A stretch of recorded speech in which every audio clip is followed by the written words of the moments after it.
I'm very happy to be able to welcome you for our next talk, Matrix, the Current Status and Year Today by Ben Parson. Thanks to the internet, the means of communication have evolved in the last year very quickly. In the last years, we started with mailboxes, some of you might remember. Then there was IRC and Jabber, and now we have a whole bunch of messengers installed on our smartphones. Each of them has their own advantages and disadvantages. Today, Ben will tell us about Matrix, an open standard, and he will tell us why they saw the need for the standard, and he will tell us how they implemented it. So please welcome Ben with a big round of applause. Ben, the stage is yours.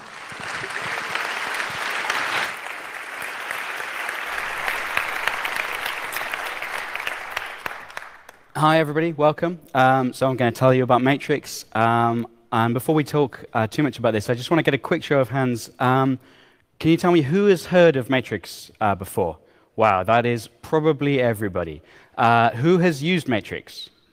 Yeah, it's slightly less. And who has used Matrix and they've never heard of it? Okay. So I don't think it's anybody, but in fact it's not as bizarre as it seems, because the state of the bridges today means that you could be using Matrix without knowing it, and I'll talk more about that in the future. I'm going to go quite fast then over what exactly is Matrix, because I think that most of you already will understand this very well. So it's an open standard for interoperable, decentralized, real-time communication.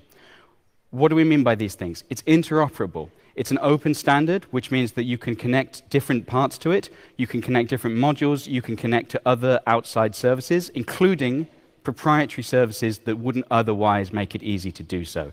We do this because we're transmitting open standards. We're transmitting JSON over HTTP. It's decentralized. It's not peer-to-peer. You connect to a single server. That server connects to a federation of other servers. You don't connect to your friend's server. It's real time. It's not like email. It's a push, and it's an on-demand service. We provide standard HTTP API for publishing and subscribing in real time, which means it can be used to power instant messaging, VoIP, WebRTC signaling, IoT communication, and anything else that would have been good to transmit over JSON, over HTTP. Distributed architecture. So we've touched on this a little bit. You will only, with your client, connect to a single server at a time. These servers will then communicate between themselves. You will not connect to other servers. The advantage of this, which we'll see now, is that in a world where there's fragmentation of instant messaging, you've got many different services. They're all incompatible with each other. You've got friends on Telegram, some nerd friends on IRC, and you've got people all over the place on different services. How do you connect to them? With Matrix, because of the architecture design, a home server sends Matrix messages between it, but a bridge, which can go between a home server and an outside service, with this you can send Matrix messages, and a user on the other end doesn't even need to know that there's anything happening. Very secure and privacy-focused. No single party owns your conversations. The log of all the history is shared between all participants on each participating home server. So I'm not going to get into a lot of detail with this, but end-to-end encryption is essential in a distributed environment. What this means is that the encryption is performed on the sending client, and decryption is performed on the receiving client. No server in the process sees the unencrypted data during transit.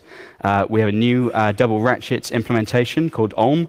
This was assessed in 2016, and the results are public, and they're very interesting for people familiar with cryptography.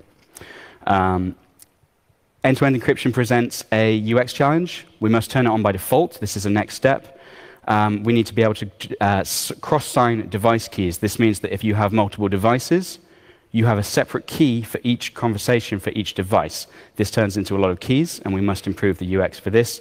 This is something that we'll talk about later, and it's been improved over the last year.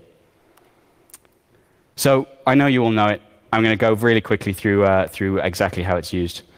Sending a message is really this simple. So you send a single JSON object over a REST API and it contains the correct room ID where you'll be sending the message. Rooms are analogous to channels in IRC.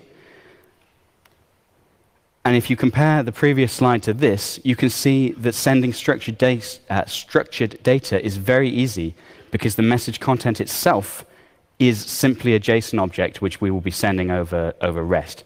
That means that if you need to send fields or predefined data, you can send that over Matrix with no changes to the protocol. So the server-to-server API, this is the mechanism by which the servers synchronize data between themselves. This is the essence of federation, really, is keeping these servers in synchronization. They can also do what we call backfill, which means that they take historical data and fill in the missing gaps in their own history logs. And they can do identity processes. Application services, very interesting. They enable bridges and other similar tools. The API is similar to the client server API, but it has privileged access on the server. This means that you can have a user, it's like a virtual user, it's coming from another location, maybe it's coming from Telegram, but to the Matrix user it looks like a real user. So 2018 was berserk. It was a very, very busy year for the Matrix ecosystem. I hope you've been following along, but we'll go through some details now. The goals from the beginning were to finish the first version of the specification. This is what we call R0, revision 0, and it will represent a baseline for what the specification looks like. We'll talk more about this, but there's been huge progress on this year. As part of this, getting the reference implementations to look exactly like the published specification is an essential goal, and we'll talk about that too. And then we can do a huge marketing push. Once all these things are done, we can say, yes, this is V1.0. This is a version which we think is a stable baseline, and we'd like you to start building on top of it. Many things happened. The adoption rate for this year has been tremendous. It's been larger than we expected. On a global scale, it's large. As a result, time has been spent on improving the performance of the sort of most popular home server, which is matrix.org, and many improvements have been made to the performance there. There's no longer delays in sending messages and such. Home server hosting. This is a new product coming from New Vector, from the company behind Matrix. This is modular. Modular is we've been calling it Matrix as a SaaS, but I wonder if that's mass or mass SaaS. So some internal users, we have Web3 Foundation are using it as their main communications platform, and there are other people to be announced. Right now, the server size starts fairly large, so we need to make that smaller. And custom DNS is coming. Actually, migration path for existing home servers is already being tested, so that is available on modular.am. If you are running a home server on a domain and you'd like to have somebody else host it, then this is an ideal thing. Bridges. What a topic this is. There are so many bridges. Part of the problem with the ecosystem today is that there are 100 different ways of communicating.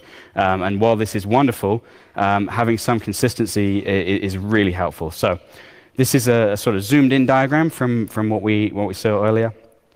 Notice how structurally the bridge, it looks in the diagram like a home server. It pretends to be this in order to be able to communicate back to the other home servers.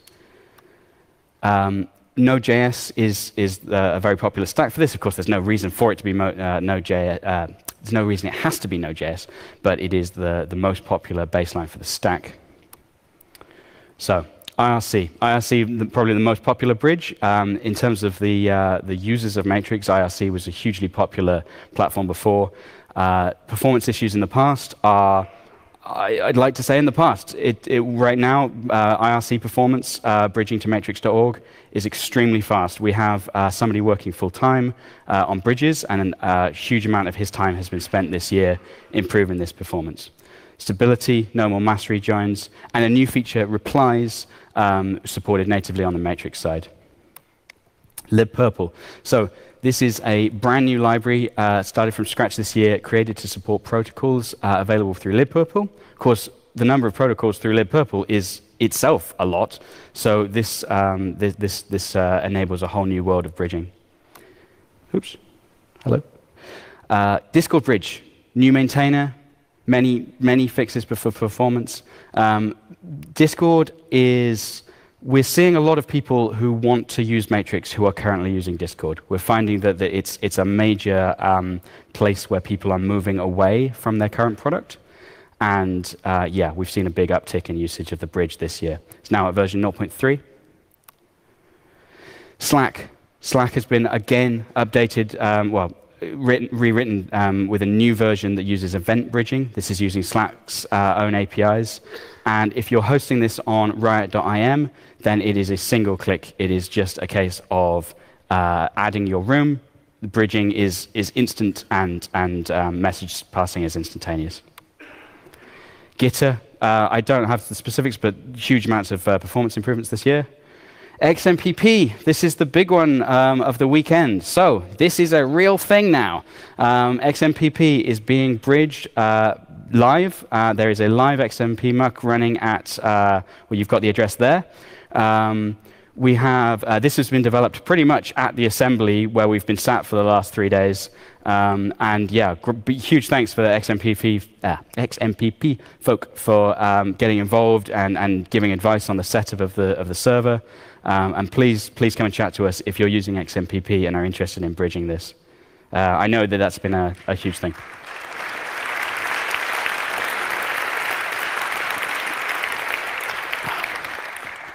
Thank you. Still more. There are many bridges. Some of the notable ones that people are getting a lot of benefit from: WhatsApp, brand new this year using their API, Mastodon bridging, and still more. I'd love to list a lot more, but there are many. I recommend checking out matrix.org or coming to chat to us at the assembly. Foundation. This is a brand new community interest company set up in the UK.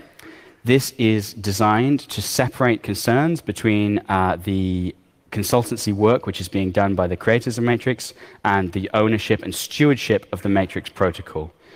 This was set up this year, and it's still in progress in certain things. So the transfer of property and the articles of association. I think the articles of association are done or certainly progressed. Intellectual property is in the process of being transferred. I know that this was a huge topic for some people. Yeah, and I hope that it puts to rest any concerns about the conflict of interest and stewardship of the Matrix protocol. Cool.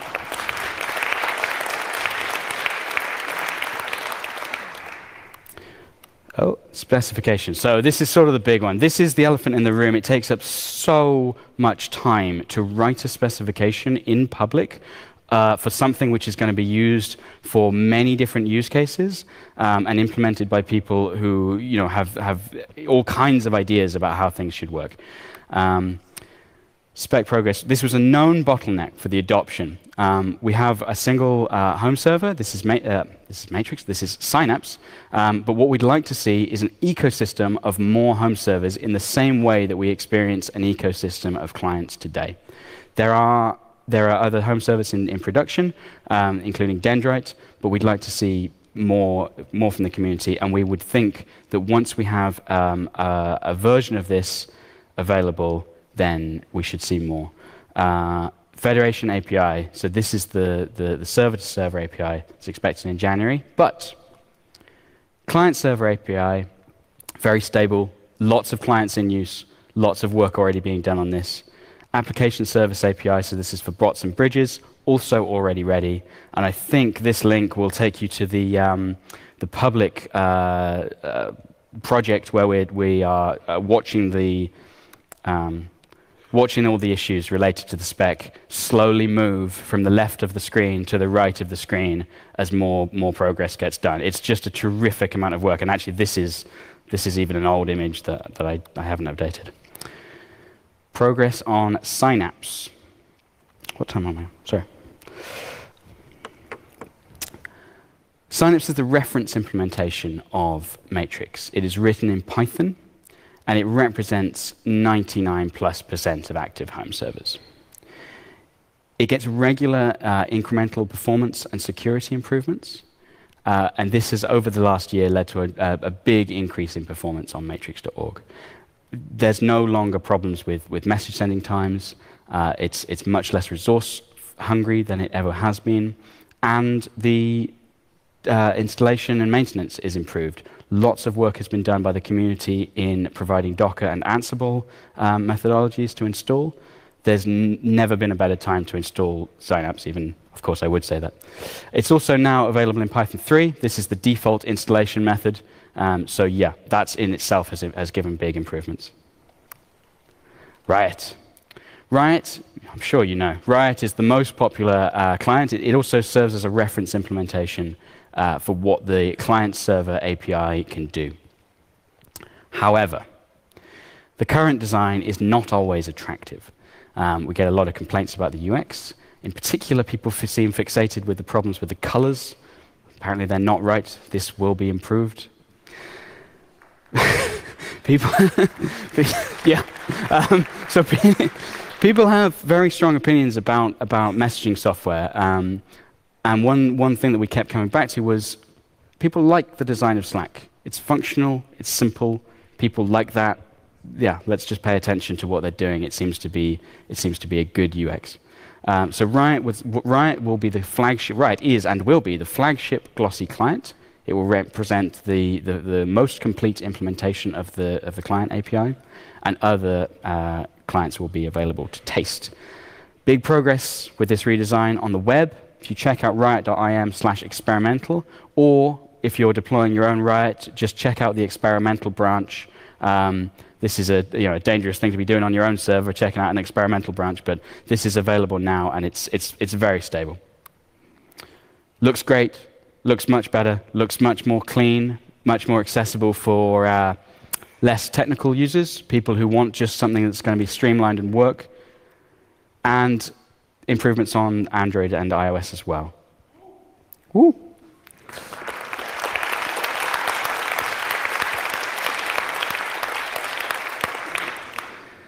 Yeah, UX of key signing.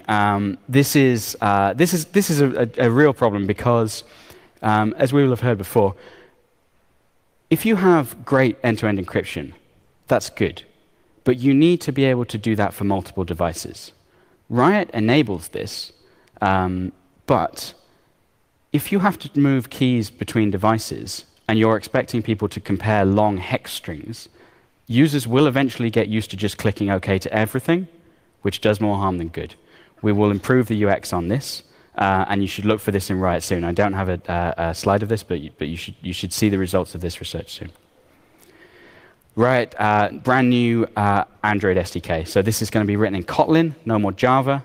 It's a re-implementation of Riot using the new SDK. Some of you may have seen the APKs floating around. I've been using it, and it is super fast. It's so fast to do everything, especially syncing. Other projects from this year. So, new work with the French government. So, DINSIC, I took out the meaning of the abbreviation because it was a slide on its own. It's a very long phrase, and I don't speak any French. But they are deploying a private federation of Matrix home servers. What we found in terms of scaled rollout for this product is decentralized organizations, they like decentralization in their software, in their software architecture. What we find is that different departments have different ideas about how things should be configured. Different departments don't necessarily get along with each other, talk to each other. So government and academia really get the benefit of a decentralized architecture in these times. They can have different settings for everything, even security, antivirus severity. So they've developed their own fork of Riot. It's now available. It's now available to them on iOS, Android, and web. They are live, and we're expecting them to roll out faster next year. Client ecosystem explosion. So I think it's fair to say that it's been a very good year for the client ecosystem. There's been a huge number of new clients built. We've also seen feature completeness improving on a lot of different clients. So yeah, there's just, it's fantastic how many people want to get involved and want to make new clients. In particular, you get the competition between who's using Qt, who's using GTK, who's using a web thing, who doesn't want to be using Electron, almost everybody. So there's a lot of different ideas about how clients should be implemented. And as much as it's important to get the UX for Riot right, it's also important to remember that people want their own clients. They want to be able to do their own things. So Quaternion is written in Qt, looks like a Qt app. However, the creator is also the creator of libq Matrix Client, which supports many projects, including Spectral, which is great. This is the kind of thing that an open source ecosystem can power. We take the library from a previous client and use it to power a much better looking new client. This enables the developers of Spectral to focus on the things that matter to them, which is UX, and it works great. Seaglass, native macOS client. So it's really important sometimes to give people a native client for their platform. Maybe macOS not the most popular for this crowd, but it's really important to have all the features available to people who want them. It's also got E2E support, which is quite early in the development process for them. Fractal, whatever the Qt guys have, the GTK guys have to have. So if you're using GNOME, then there's a GTK Rust client. Huge, fantastic community. I mean, I've said rapidly evolving, strong community. It's really, really friendly. These guys, they're meeting, they're going on hackathons, they're making really fast progress. They're even having some really interesting ideas about how the future of messaging client design should be. And they're also providing a new library for end-to-end encryption, which is pure Rust. So this is going to be really helpful. They are also going to be deployed on the new Purism phone, which I gather is this year's product. Yeah, that's if you've pre-ordered that, then you'll get a copy of Fractal running on there, and you'll have a Matrix client. Gomux, it's always useful to have a command line application. So if you're doing logging, or even if you just want to sit and have just a command line open, or if for any other reason, it's super helpful to have a terminal client. I also love with Go just how easy deployment is. Just go get Gomux, and you're running with one command. It's super helpful. Fluffy chat. So this, again, strong communities. There's 2 clients for Ubuntu Touch, which is impressive for the relative size of the ecosystem. And Fluffy Chat is a great-looking and productive environment. They are in the process of implementing E2E right now as well. Still more. My goodness, there's a lot. So Coma using JavaFX. Of course, there's an inevitable Emacs client, Matrix client, EL. It's going to be there. Simple Matrix, a new from-scratch client in Android. This is using no libraries from Riot. This is using purely a Matrix API wrapper written in Java. So this is really exciting to see competition in that market. I only found out this week about Scalar, which is a new web app in Elm. And there's more. It's just the mature stuff. What else we got? Summer of Code. Google sponsored, well, Google, incredible amount of sponsorship, but they sponsored 2 students working with the core team. One added E2E bindings for the Python SDK, which means that any client-side application which is built off the back of Python is going to get the benefit of those once they're integrated. Another brought Dendrite back to, well, brought Dendrite back and is now on track for real software development. So we should see Dendrite progress in 2019. If you don't know, Dendrite is a new server written in Go. It's the next generation home server to go alongside Synapse. The GNOME project had 2 students working on Fractal. As I say, Fractal, just phenomenal progress in 2018. Lazy loading.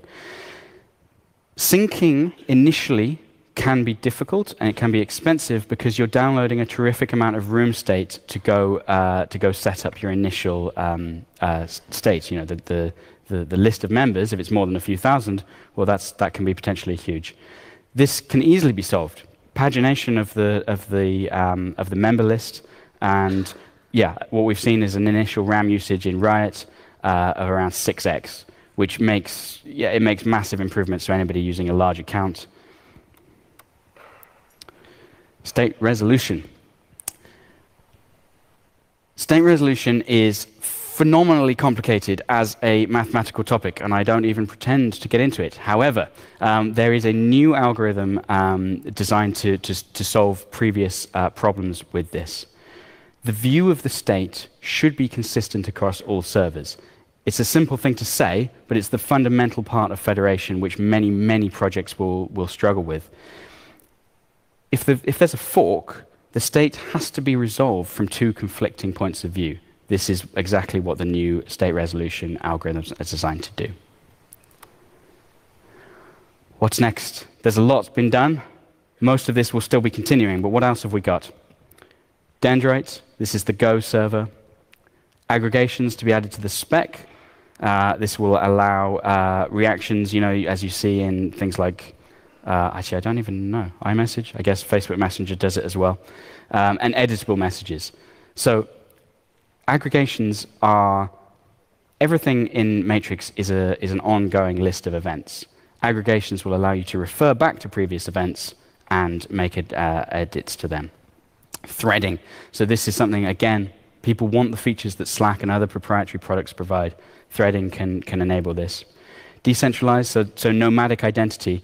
If you've got multiple accounts on different home servers, you need to be able to merge those. And device cross-signing, yeah, device cross-signing can't come soon enough. Oh, what's next? So, thank you.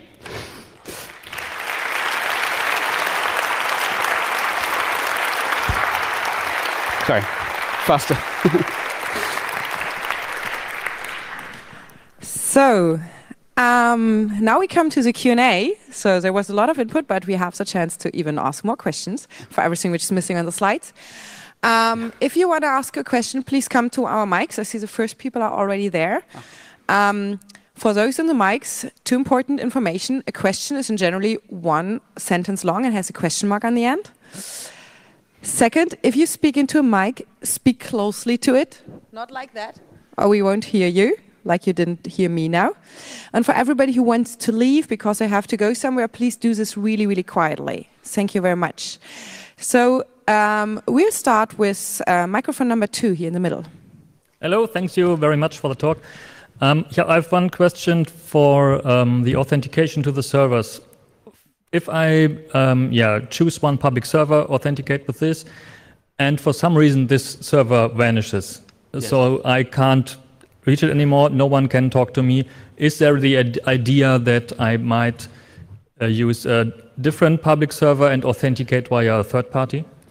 Yeah, so I mean, this would be part of decentralized identity. What you're describing right now, it would be like losing your email address. It would be quite fundamental.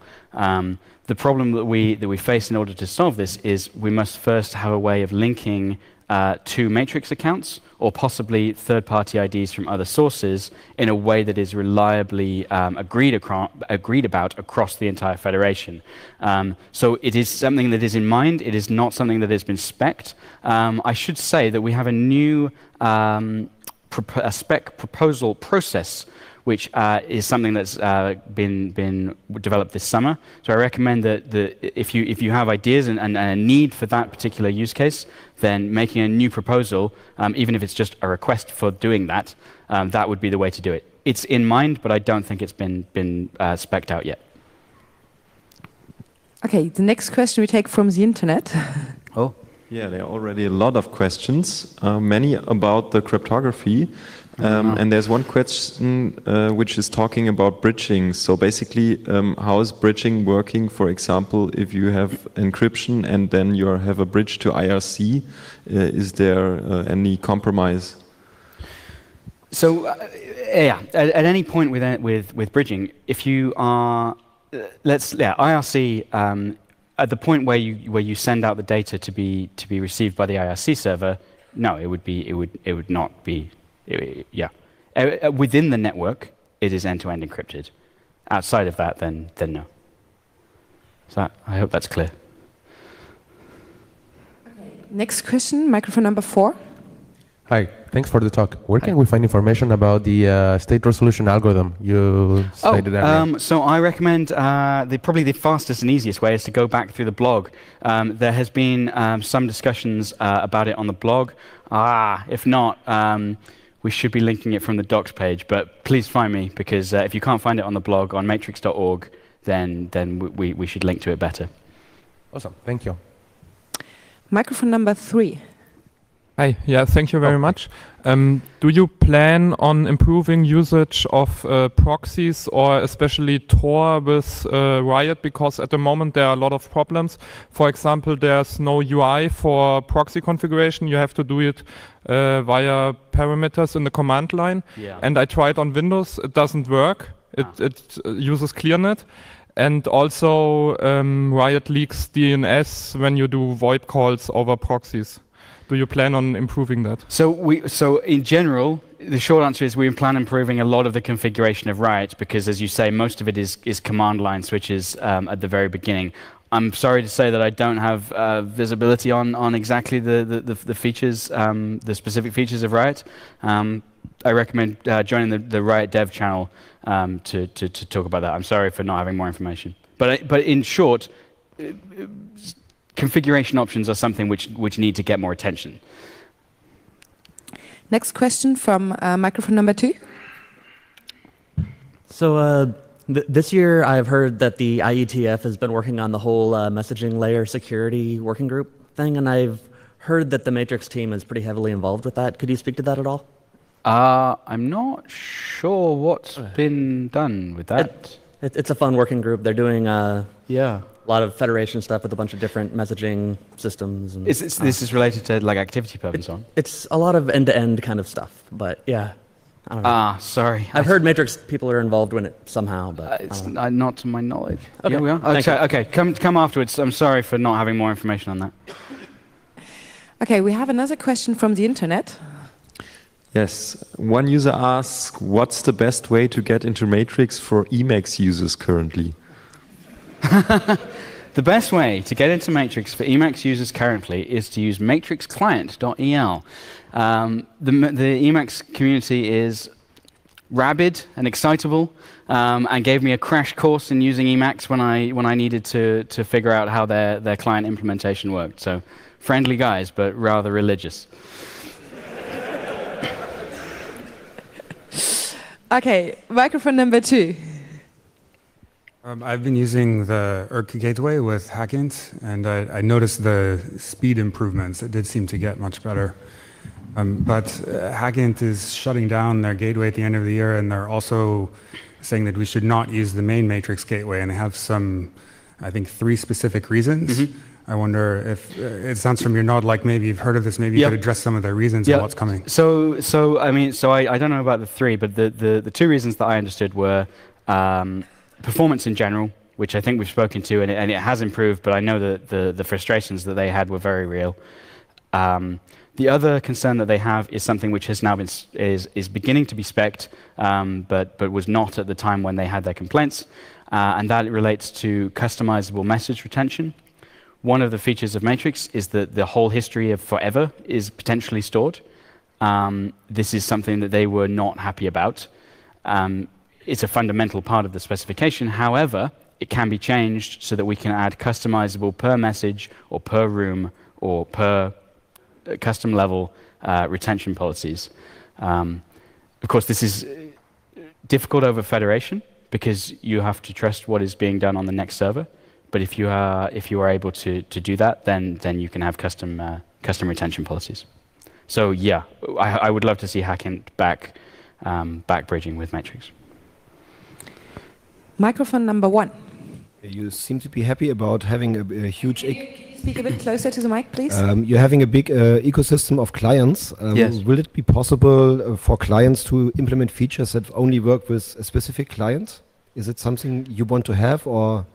So yeah, this is an interesting one. So the question was, we're very pleased at the number of new clients and the number of new things that are coming out. I think your point really is that they're all essentially chat clients. They all have that functionality.